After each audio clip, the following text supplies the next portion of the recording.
નમસ્કાર વિદ્યાર્થી મિત્રો, મારી ચેનલમાં તમારું હાર્દિક સ્વાગત છે। અગાઉના લેક્ચરમાં આપણે સ્વાધ્યાય 4.1નો દાખલા નંબર એટલે કે પ્રશ્ન નંબર 1 અને પ્રશ્ન નંબર 2 આપણે જોયા હતા, જેમાં માનાંક અને અંતરાલ સ્વરૂપ સામીપ્ય સ્વરૂપ આપણને આપેલું હોય તો આપણે સામીપ્ય સ્વરૂપમાંથી માનાંક અને અંતરાલમાં ફેરવ્યું હતું। પ્રશ્ન નંબર 2 ની અંદર અંતરાલ સ્વરૂપ અને સામીપ્ય સ્વરૂપમાં ફેરવ્યું હતું। તમને માનાંક સ્વરૂપમાં આપેલું હોય તમે આપણે એને અંતરાલ અને સામીપ્યમાં ફેરવ્યું હતું। પ્રશ્ન નંબર 3 જે આપેલો છે એ અંતરાલ સ્વરૂપ છે, આપણે એને માનાંક અને સામીપ્ય સ્વરૂપમાં ફેરવવાનું છે। હવે અગાઉના લેક્ચરમાં પણ મેં તમને સમજાવ્યું હતું કે બે રીતે હોય, સામીપ્ય સ્વરૂપ બે રીતે હોય। પહેલા સમજી લઈએ એટલે ખબર પડે આપણે દાખલામાં। પ્રશ્ન નંબર 3 ચલાવવું એ પહેલા થોડુંક સમજીએ કે સામીપ્ય સ્વરૂપ બે રીતે લખી શકાય।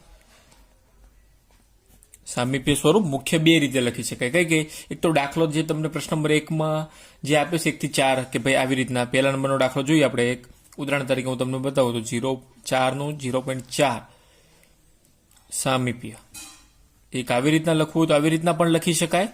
આવી રીતના ન લખવું હોય તો કેપિટલ N બ્રેકેટની અંદર 4 અને આવી રીતના 0.4 આવી રીતના બે રીતે લખી શકાય। આ બંને કયું સ્વરૂપ છે? સામીપ્ય સ્વરૂપ છે। જો કે આમાં તો કહી દીધું છે કે આ સામીપ્ય છે, પણ કેપિટલ M બ્રેકેટની અંદર 4 પછી 0.4 તો એ અને ડેલ્ટાની કિંમત છે, તો આપણે આવી રીતના ઓળખી શકીએ સામીપ્ય સ્વરૂપ છે। માનાંકનું તો માનાંક જ સ્વરૂપ આપેલું છે એટલે એને ઓળખવાની કોઈ જરૂરિયાત નથી। જે માનાંક સ્વરૂપ હોય તો માનાંક જ હોય એટલે એમાં કોઈ ચિંતા નથી।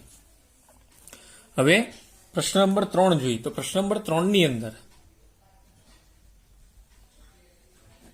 એમાં તમને માનાંક અને સામીપ્ય સ્વરૂપમાં ફેરવવાનું કીધું।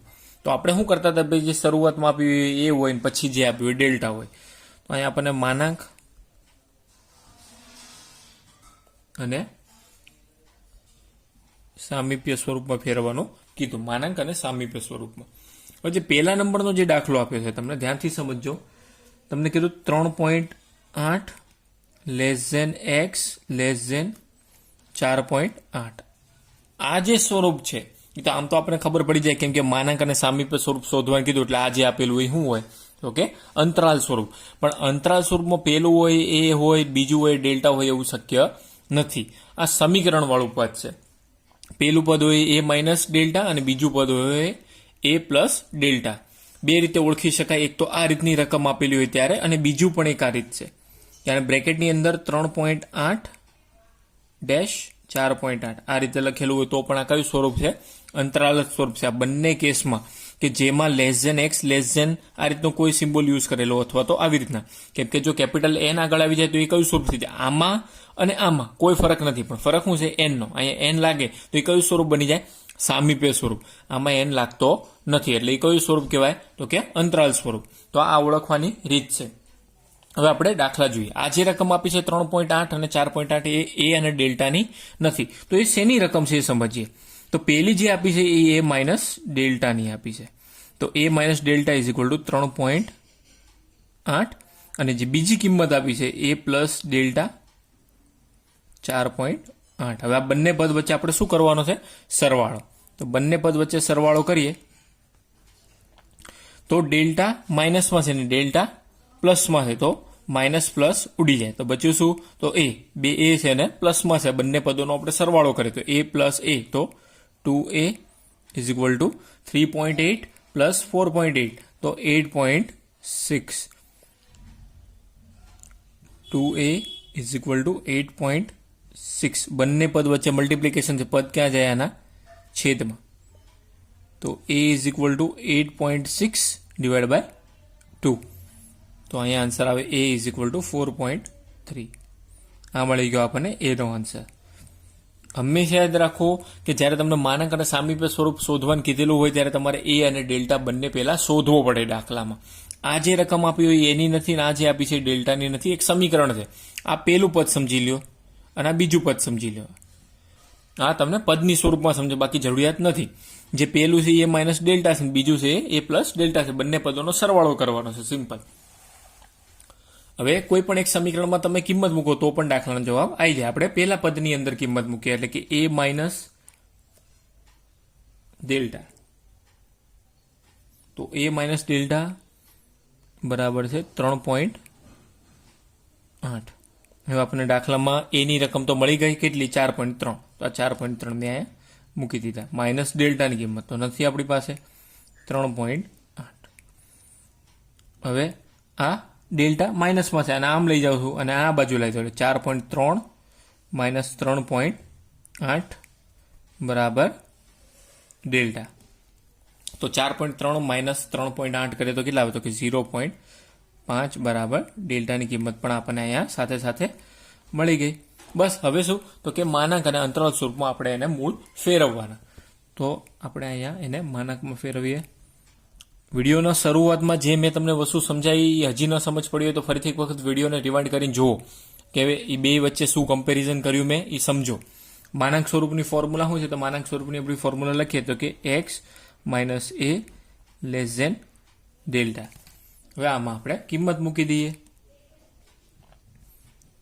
એક્સના એક્સ એની વેલ્યુ કેટલી છે દાખલામાં? તો 4.3 લેસ ધેન ડેલ્ટાની કિંમત 0.5. માનાંક સ્વરૂપ પૂરું. હવે સાથે સાથે આપણે કરી નાખીએ સામીપ્ય સ્વરૂપ. સામીપ્ય સ્વરૂપ પણ ખૂબ સરળ છે. એમાં આગળ શું લાગી જાય તો કે કેપિટલ એન, એ અને ડેલ્ટા. બસ હવે આમાં કિંમત મૂકી દેવાની. એનની એન, એની કિંમત કેટલી મળી આપણને? તો કે 4.3 અને ડેલ્ટાની તો કે 0.5. બસ આ બંને કિંમત આની અંદર મૂકી દો એટલે દાખલાનો જવાબ. તો આવા દાખલા 2 ગુણમાં પૂછે એટલે આપણને આવડતા હોવા જોઈએ. ખૂબ સરળ છે. ખાલી સ્ટેપ તમે સમજો આખા પદનું તો તમને આખો દાખલો બેઠે બેઠો આવડી જાય. હવે ત્યારબાદ એક દાખલો આપણે જોઈએ માઇનસ વાળો. દાખલા નંબર 3 જોવો એટલે વધારે ખબર પડે. દાખલા નંબર 3માં આપણને કીધેલું છે માઇનસમાં રકમ આપી 0.4 less than x less than 1.4. મેં અગાઉ પણ કીધું પહેલી અને છેલ્લી બંને વેલ્યુ એ કઈ છે? એની અને ડેલ્ટાની નથી. તો એની છે તો એ માઇનસ ડેલ્ટા અને એ પ્લસ ડેલ્ટાની રકમ છે. એ બધી વસ્તુ આપણે ડિફાઇન કરવી પડે. તો બંને પદોનો સરવાળો કરવો. એ માઇનસ ડેલ્ટા એટલે જે પહેલું આપ્યું છે એ માઇનસ ડેલ્ટા બરાબર માઇનસ 0.4 અને પછી આપ્યા છે એ પ્લસ ડેલ્ટા એ આપ્યા છે 1.4. હવે આ બંને પદોનો આપણે એનો સરવાળો કરીએ તો આ માઇનસ પ્લસ વાળા પદ ઉડી જાય. તો બધું શું તો કે 2a માઇનસ 0.4 અને અહીંયા 1 આવે કેમ કે માઇનસમાં વેલ્યુ છે અહીંયા એટલે. હવે આપણે અહીંયા 2a ઇઝ ઇક્વલ ટુ 1. તો a is equal to 1 divide by 2. Answer કેટલો આવે? તો કે a બરાબર આવે 0.5. આ થઈ ગયો એનો આન્સર. હવે એની પછી એ મળી ગયો. હવે કોઈ પણ એક સમીકરણમાં તમે કિંમત મૂકો. પહેલા બીજા મૂકો તો બીજામાં તમને જેમાં સારું લાગે એમાં મૂકી શકો. આપણે અહીંયા પહેલા પદમાં મૂકીએ છીએ તો એ માઇનસ ડેલ્ટા. બીજામાં મૂકો તો પણ દાખલાનો જવાબ આવે જ. તો એ માઇનસ ડેલ્ટા બરાબર આપણને આપે છે માઇનસ 0.4. એની વેલ્યુ આપણને મળી ગઈ 0.5 માઇનસ ડેલ્ટા માઇનસ 0.4. આ માઇનસ છે અંદર આવે તો શું થાય? પ્લસ. અને આ માઇનસ છે તો બહાર જાય તો પ્લસ. એટલે 0.5 પ્લસ 0.4 બરાબર ડેલ્ટા. તો હવે આ બંને પદોનો સરવાળો 0.9 બરાબર ડેલ્ટા. આ ડેલ્ટાની આપણને કિંમત અહીંયા મળી ગઈ. બસ હવે તો આપણે શેમાં ફેરવવાનું? તો કે માનાંક અને સામીપ્ય સ્વરૂપમાં. તો સૌથી પહેલા આપણે એને માનાંક સ્વરૂપમાં ફેરવીએ તો એક્સ માઇનસ એ લેસ ધેન ડેલ્ટા. આમાં કિંમત મૂકી દેવાની. એની વેલ્યુ આપણને મળી 0.5, ડેલ્ટાની આપણને મળી 0.9. દાખલો ખતમ. અહીંયા મતલબ માનાંક સ્વરૂપ અહીંયા પૂરું. હવે એની પછી આપણે આવશે સામીપ્ય સ્વરૂપ કીધું છે દાખલામાં. આ સામીપ્ય સ્વરૂપ શોધીએ. સામીપ્ય સ્વરૂપની ફોર્મ્યુલા n બ્રેકેટની અંદર a ડેલ્ટા વેલ્યુ મૂકી દઈએ તો કેપિટલ N એની વેલ્યુ છે આપણી પાસે 0.5 અને ઓલાની 0.9. તો ખૂબ સરળ દાખલા. ખાલી તમારે એક નજર મારો, જ્યાં કિંમત મૂકવાની કીધું હોય ત્યાં તમે કિંમત મૂકી દો એટલે દાખલાનો જવાબ ઓટોમેટિક આવી જાય. હજુ પણ એક દાખલો એટલે કે દાખલા નંબર 4 હું ચલાવું છું એટલે તમને વધારે વ્યવસ્થિત ખબર પડે. એમાં આપ્યા છે 1.998 less than x less than 2.002. હવે પહેલું સ્ટેપ અને બીજું સ્ટેપ સમજીએ. તો કે એ માઇનસ ડેલ્ટા બરાબર 1.998 અને એ પ્લસ ડેલ્ટા બરાબર 2.002. આ બંને પદ વચ્ચે મારે કરવાનો છે સરવાળો. હવે જો અહીંયા માઇનસ છે ને પ્લસ છે તો એ તો 0 જ થઈ જાય, ખતમ થઈ જાય. આ બંને પદોનો સરવાળો એટલે કે થઈ જાય 2a અને આ બંનેનો અહીંયા સરવાળો. હવે આ બંને પદોનો સરવાળો કરું એટલે મને મળે ટોટલ 2 ને 0 0 1 0 અને 1 તો 4. આનો આન્સર મળે મને 4. તો 2a ઇઝ ઇક્વલ ટુ 4. આના ડિવિઝનમાં જાય એટલે a ઇઝ ઇક્વલ ટુ 4/2. તો આપણને આન્સર મળી જાય a ઇઝ ઇક્વલ ટુ 2. આપણને અહીંયા એની વેલ્યુ મળી ગઈ. હવે કોઈ પણ એક સમીકરણમાં એની કિંમત મૂકી દો એટલે જવાબ તમારી સામે. એવું જરૂરી નથી કે હું પહેલામાં મૂકું છું સમીકરણમાં, એટલે કે પહેલા એ માઇનસ ડેલ્ટામાં મૂકું છું તો જ જવાબ આવે. તમે ટ્રાય કરો, સર જે કહે છે ટ્રાય કરો, એ પ્લસ ડેલ્ટાથી જવાબ આવે છે કે નહીં એ ચેક કરો તમે, એટલે તમને વધારે ખબર પડે. તો એ માઇનસ ડેલ્ટા 1.998. હું જેવી રીતના માઇનસવાળા સ્ટેપથી કરું છું એમ તમે પ્લસવાળા સ્ટેપથી કરો. આનો આવ્યો 2, અહીંયા આવશે ડેલ્ટા 1.998 પ્લસ છે અંદર આવે માઇનસ, આ માઇનસ છે બહાર જાય તો પ્લસ. તો 2 માઇનસ 1.998 માઇનસ ડેલ્ટા 2 માંથી 1.998 માઇનસ થાય તો કેટલા વધે? તો કે 0.002 બરાબર ડેલ્ટા. અને આપણને ડેલ્ટાની પણ કિંમત મળી ગઈ. હવે કશું નથી, આપણને જેમાં ફેરવવાનું કીધું એ આપણે ફેરવી નાખીએ. તો સૌથી પહેલા આપણને કીધું છે માનાંક સ્વરૂપમાં. તો માનાંક સ્વરૂપની formula x minus a less than delta. તો x માઇનસ a એની વેલ્યુ કેટલી છે? તો કે 2 લેસ ધેન ડેલ્ટાની વેલ્યુ તો કે 0.002. માનાંક સ્વરૂપ લખાઈ ગયું. હવે માનાંકમાંથી આપણે આવશે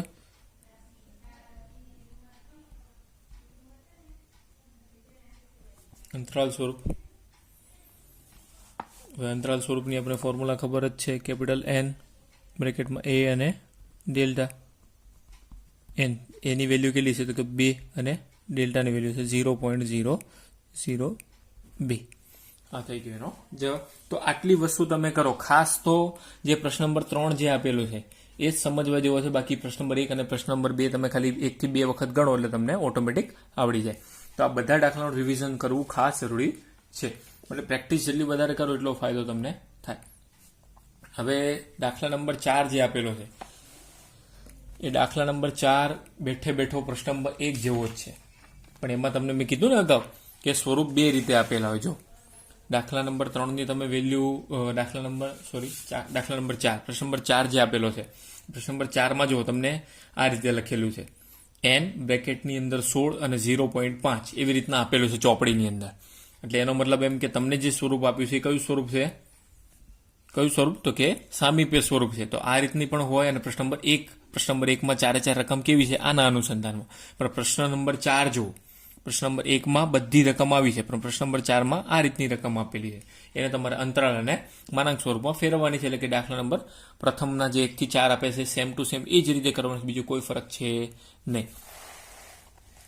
તો હવે જોઈએ દાખલા નંબર 5, એટલે કે પ્રશ્ન નંબર 5. પ્રશ્ન નંબર 5 શું કહે છે સમજીએ. સૌથી પહેલા જો n સૌથી સમજવા જેવો દાખલો છે, n 3b is equal two 2.95 અને અહીંયા k હોય તો b અને k ની વેલ્યુ કિંમતો શોધો. બંનેની વેલ્યુ આપણે શોધીને બતાવવાની છે, b અને k ની વેલ્યુ. હવે જો મેં તમને અગાઉ પણ કીધું હતું, સ્વરૂપ ઓળખતા આવડશે તો જ તમને દાખલા આવડશે, નહીં તો દાખલા તમને આવડશે નહીં. આવડતા હશે તો પણ તમારા હાથમાંથી એ જતા રહેશે. એટલે પહેલા સ્વરૂપ ઓળખતા તમને આવડતું હોવું જોઈએ. તો કેપિટલ N આપ્યો છે, દેટ મીન્સ કે આ શેની રકમ આપી છે? a અને ડેલ્ટાની. એટલે કયું સ્વરૂપ કેવા છે? n બાજુમાં આપેલો બ્રેકેટ હોય તો કયું સ્વરૂપ થઈ જાય? તો કે સામીપ્ય સ્વરૂપ. આપણે જોયું હતું ને, a અને ડેલ્ટા હોય એમ અહીંયા a અને ડેલ્ટાની વેલ્યુ સામીપ્ય સ્વરૂપ પ્રમાણે એ બરાબર થાય છે 3 અને ડેલ્ટા બરાબર થાય છે બી. આ જે સ્વરૂપ આપ્યું છે કયું સ્વરૂપ છે? તો કે એ અંતરાલ સ્વરૂપ છે. કેમ ખબર પડે? કેમ કે બાજુમાં એન આપેલો નથી. તો આપણે એ બંને પદ જે આપે છે એ પ્રમાણે જઈએ તો એ માઇનસ ડેલ્ટા બરાબર છે આપણી પાસે 2.95 અને બીજું પદ છે એટલે કે એ પ્લસ ડેલ્ટા બરાબર છે આપણી પાસે કે. હવે જોવા જઈએ તો કિંમત આમાં કોની પાસે છે? તો કે એ માઇનસ ડેલ્ટા વાળા પદ પાસે. તો એ માઇનસ ડેલ્ટા વાળા પદમાં આપણે કિંમત મૂકી દેવાની ડાયરેક્ટ. તો એ માઇનસ ડેલ્ટા બરાબર 2.95. હવે આપણને ખબર છે કે દાખલામાં એની વેલ્યુ તો આપેલી છે કેટલી? તો કે 3. તો આ 3 માઇનસ ડેલ્ટા 2.95. હવે આ પ્લસ છે, અંદર આવી જાય તો માઇનસ થઈ જાય અને આ પ્લસ આ માઇનસ છે તો આમ જાય તો શું થઈ જાય? પ્લસ. તો 2.95 બરાબર ડેલ્ટા. તો 3માંથી 2.95 જાય તો કેટલા વધે? 3માંથી 2.95 જાય તો વધે 0.05 બરાબર ડેલ્ટા. હવે આપણને ડેલ્ટાની કિંમત અહીંયા આપણને મળી ગઈ. હવે કોઈ પણ એક સમીકરણથી કિંમત આપે તો આપણને અહીંયા એ ડેલ્ટાની કિંમત તો મળી ગઈ. ડેલ્ટા બરાબર બી છે તો લખવું હોય તો લખાય કે માટે ડેલ્ટા બરાબર બી બરાબર 0.05. આ થઈ ગયો એનો આન્સર. હવે બીજા પદ માટે એવી રીતના તો કે એ પ્લસ ડેલ્ટા બરાબર કે. એ પ્લસ ડેલ્ટા બરાબર કે. તો એની વેલ્યુ કેટલી છે દાખલામાં? તો કે 3. ડેલ્ટાની આપણને કેટલી મળી? ડેલ્ટા બરાબર બી. બી બરાબર છે આપણે 0.05 બરાબર કે. હવે આ બંને પદોનો સરવાળો 3 પ્લસ 0. બરાબર કે. આ થઈ ગયો એનો જવાબ. તો આવા દાખલા પણ પરીક્ષામાં પૂછે 2 ગુણમાં. એટલે ઓકવર્ડ હોય ટૂંકમાં. તમે સમજો, ક્વેશ્ચન સમજેલા હોય તો જ દાખલો સમજાય છે. આ પદ તમે મગજમાં બેસાડી દો, તમને આ સ્ટેપ સમજ પડવી જોઈએ કે આ જે સ્વરૂપ છે અંતરાલ છે, આ જે સ્વરૂપ છે એ સામીપ્ય સ્વરૂપ છે, અંતરાલ સ્વરૂપ છે, આ સામીપ્ય સ્વરૂપ છે. તો એ તમને ઓળખતા આવડે. કેમ કે જેની બાજુમાં એન હોય એ સામીપ્ય બની જાય, જેની બાજુમાં એન નથી એ અંતરાલ બની જાય. અંતરાલ હોય તો એને આવી રીતના ગોઠવાય એ માઇનસ ડેલ્ટા. પહેલા જે આપેલા હોય 2.95 એ માઇનસ ડેલ્ટા હોય, બીજા જે આપેલા હોય એ પ્લસ ડેલ્ટા હોય એ કે. તો આ જે વસ્તુ હોય જેની બાજુમાં એન નથી એ કયું સ્વરૂપ થઈ ગયું? તો કે અંતરાલ સ્વરૂપ. અને બાજુમાં એન લાગી જાય, આનું આ જ છે. જો અહીંયા હું ભૂલથી એન લગાડી દઉં તો આ કયું થઈ જાય? તો એ સામીપ્ય થઈ જાય અને આ સામીપ્ય થઈ જાય. જેની બાજુમાં એન લાગે એ સામીપ્ય થઈ જાય અને અહીંયા એન નથી તો એ કયું સ્વરૂપ? તો કે અંતરાલ સ્વરૂપ. હવે જોઈએ દાખલા નંબર 6. સેમ એવો છે પણ થોડો ફરક શું છે જોઈએ. એમાં તમને માનાંક સ્વરૂપ આપેલું છે. x - 10 less than k1 k2 અને 10.01. હવે જે આ માનાંક સ્વરૂપ છે, માનાંક સ્વરૂપ અહીંયા તો આપણને ખબર પડી કે આ કયું સ્વરૂપ છે? તો કે અંતરાલ. માનાંક તો ઓટોમેટિક ઓળખાઈ જાય. તો એની રકમ અહીંયા લખી નાખવાની. આપણને દાખલામાં શું શોધવાનું કીધું છે? k1 અને k2. k1 અને k2 આ બંનેની કિંમત આપણને મેળવવાની કીધેલી છે. હવે પહેલા માનાંક સ્વરૂપમાં જે બાજુમાં બી માનાંકમાંથી બહાર નીકળે પદ તો એ બરાબર કેટલા થઈ જાય? +10. આ ખાસ ધ્યાન રાખવાનું. માનાંકમાં મેં અગાઉ પણ કીધેલું કે માનાંકની અંદર માઇનસમાં વેલ્યુ હોય તો બહાર નીકળે તો શું થાય? પ્લસ થાય. અને જો પ્લસ હોય તો માઇનસ થાય. એ ખાસ યાદ રાખવાનું. આનો ડેલ્ટા છે બરાબર k1. તો k1 પણ આપણે શોધવાનો છે. એ જે બીજું સ્ટેપ આપેલું છે એ સમજીએ.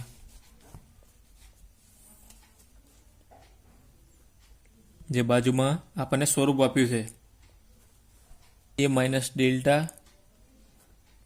આપણને આપ્યા છે એ માઇનસ ડેલ્ટા બરાબર છે k2 અને એ પ્લસ ડેલ્ટા આપ્યા છે આપણને અહીંયા 10.01. 10.01 કોઈ એકમાં આપણે કિંમત મૂકીએ એ પહેલાં સમજીએ પદમાં કઈ જગ્યાએ આપણે કિંમત મૂકી શકીએ. તો પ્લસવાળા જેવી રીતના આગળના દાખલામાં તમે જુઓ. આગળના દાખલામાં આપણે અહીંયા શું કર્યું હતું? આમાં કિંમત મૂકી હતી એ માઇનસ ડેલ્ટા વાળામાં. કેમ કે આપણી પાસે અહીંયા એક કિંમત હતી એ માઇનસ ડેલ્ટામાં હતી, એ પ્લસ ડેલ્ટામાં નહોતી. તો અહીંયા આ દાખલામાં આપણને એ પ્લસ ડેલ્ટામાં આપી છે તો એ પ્લસ ડેલ્ટામાં કિંમત મૂકી દેવાની. તો એ પ્લસ ડેલ્ટા બરાબર 10.01. હવે એની વેલ્યુ કેટલી છે દાખલામાં? તો કે 10 પ્લસ ડેલ્ટાની વેલ્યુ તો શોધવાની છે. ડેલ્ટા બરાબર k1 છે. k1 આપણે મૂકવું હોય તો મૂકી શકીએ 10.01. અને આ યાદ રાખીએ, આને આમ લઈ જઈ ઓલી બાજુ, એટલે ડેલ્ટાના ડેલ્ટા 10.01 માઇનસ 10, તો ડેલ્ટા બરાબર આવશે 0.01. આપણને શું મળ્યું? તો કે ડેલ્ટાની કિંમત મળી. હવે ડેલ્ટાની કિંમત મળી ગઈ તો ડેલ્ટા બરાબર શું છે આપણે દાખલામાં? કે ડેલ્ટા બરાબર K1 અને K1 બરાબર છે 0.01. આ થઈ ગયો એનો જવાબ. તો આવા દાખલા પણ પરીક્ષામાં પૂછ્યા. હજી બીજું આપણને K2 શોધવાનું કીધું છે. તો K2 માટેનું સમીકરણ તો કે A માઇનસ ડેલ્ટા બરાબર K2. તો A ની વેલ્યુ છે દાખલામાં 10, ડેલ્ટાની વેલ્યુ છે 0.01 બરાબર K2. હવે આમાંથી હું બાદ કરું એટલે કેટલા મળે? તો કે 9.99 બરાબર K2. આ આપણને કિંમત એની મળી ગઈ. તો અહીંયા આન્સર આપણા થઈ ગયા 9.99 બરાબર K2. તો આ રીતે દાખલા બધાય તમે કરો એટલે તમને આવડી જાય. આવા પાછળ સ્વાધ્યાયમાં પણ ઘણા દાખલા આપેલા છે, એ દાખલા પણ તમારે જાતે ગણવાનો પ્રયત્ન કરવાનો. બીજું આ દાખલા નંબર મેં જે 4 તમને ગણવા આપ્યો ઘરેથી, એ તમે જાતે ટ્રાય કરજો. તેમ છતાંય જો તમને ન ફાવે તો હું હવે ગણીને બતાવી દઉં એટલે તમને વધારે ખબર પડી જાય. દાખલા નંબર 4, કેપિટલ N ખબર જ પડી જાય એટલે શીખવાડી દઉં છું. 16 અને 0.5, જે અગાઉનો લેક્ચર જેને નથી જોયો એને વધારે સમજ પડે અને તમારા કન્સેપ્ટ વધારે ક્લિયર થાય એ માટે હું ફરીથી આ દાખલો ચલાવું છું. ધ્યાનથી સમજી લો. જેને પણ હજી આગળનો વિડીયો ન જોયો હોય એ જોઈ લે વધારે સમજવા માટે. તો આ જે સ્વરૂપ આપ્યું છે એ કયું સ્વરૂપ આપ્યું છે? તો કે સામીપ્ય સ્વરૂપ. કેમ ખબર પડે? તો બાજુમાં કેપિટલ N લાગી ગયું. હવે દાખલામાં તમને કીધેલું છે અંતરાલ સ્વરૂપ અને બીજું કીધું છે માનાંક સ્વરૂપ. તો સૌથી પહેલા તો રકમમાંથી આપણે એને વેલ્યુ કાઢી લે. તો A બરાબર છે 16 અને ડેલ્ટા બરાબર છે 0.5. હવે સૌથી પહેલા આપણે શોધીએ અંતરાલ સ્વરૂપ. અંતરાલ સ્વરૂપની ફોર્મ્યુલા શું છે? તો કે A માઇનસ ડેલ્ટા અને A પ્લસ ડેલ્ટા. હવે એની વેલ્યુ છે 16, ડેલ્ટાની વેલ્યુ છે 0.5. એની વેલ્યુ છે 16 અને ડેલ્ટાની વેલ્યુ છે 0.5. બાદ બાકી કરવાનું. 16માંથી 0.5 જાય તો કેટલા વધ્યું? કે 15.5 અને આમાંથી પ્લસ કરવાનું તો 16.5. આ પૂરું અંતરાલ સ્વરૂપ પૂરું. હવે એવી જ રીતના માનાંક સ્વરૂપ કરવાનું છે. આવડે એવો દાખલો છે પણ આ તમને વધારે ખબર પડે એટલે માટે મેં ફરીથી ચલાવ્યો. માનાંક સ્વરૂપ x minus a less than delta. સૂત્ર મોઢે કરી નાખવાના સડસડા એટલે બધું આવડી જાય. A બરાબર છે 16 અને ડેલ્ટા બરાબર છે 0.5. એટલે દાખલો પૂરો. 2 માર્ક્સ. આટલું કરો ત્યાં રોકડા તમને 2 માર્ક્સ પૂરા મળી જાય. તો રકમ જ છે આટલું. 3 અને આ 2 પદ એટલે 5 પદના દાખલો ગણો એટલે તમને રોકડા 2 માર્ક્સ મળી જાય. આ બધું આખું સ્વાધ્યાય 4.1 જે છે એ અહીંયા પૂર્ણ થઈ ગયું. પણ સ્વાધ્યાય 4.1 ની અંદર જેટલા પણ દાખલા છે બધા 2 ગુણના દાખલા છે અને બધા 2 ગુણના દાખલા પરીક્ષામાં પૂછાતા હોય છે. એટલે તમે જ્યારે પણ તૈયારી કરવા બેસો ત્યારે ખાસ એક વસ્તુ નોટિસ કરીને બેસવાનું. સ્વરૂપો તમને આવડતા હોવા જોઈએ અને એના સૂત્રો, અને સૂત્રમાં કિંમત કઈ રીતના મૂકવી એ તમને ખબર હોય એટલે દાખલામાં તમે રોકડા માર્ક્સ મેળવી શકો. જો આ વિડીયો આપણને ગમ્યો હોય તો આ વિડીયોને લાઇક કરો, શેર કરો અને મારી ચેનલને સબસ્ક્રાઇબ કરો. Thank you.